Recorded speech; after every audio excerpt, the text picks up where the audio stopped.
Kaya pala ganito ang naging resulta ng kapalaran ko. Kasi alam ng Diyos na kaya ko.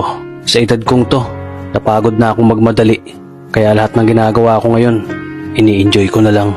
Siguro sa dami na rin ng aking pinagdaanan, napagtanto ko na ang buhay ay mas malawak at mas mahiwaga pa sa mga problemang dumarating sa buhay natin. Tumatanda na tayo, baka sa kakahabol natin sa masagana at maayos na buhay, ay hindi na natin nai-enjoy ang buhay. Baka nabubuhay na lang tayo dahil nape-pressure tayo sa sasabihin ng ibang tao.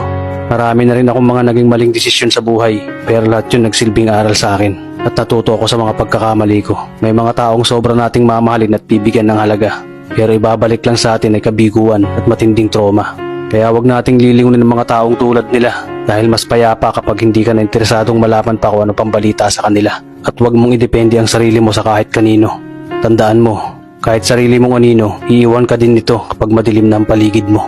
Kailangan natin matutunan na huwag ikumpara ang sarili natin sa iba dahil hindi natin laban ang laban nila. Karera mo to, di nila karera. Dahil ang buhay ay hindi naman nasusukat sa kung sino ang mayaman, kundi kung sino ang payapa. Kaya galingan mo lang palagi tol dahil napakaraming tao mapanghusga, hihilahin ka pababa at lagi mo tong tatandaan.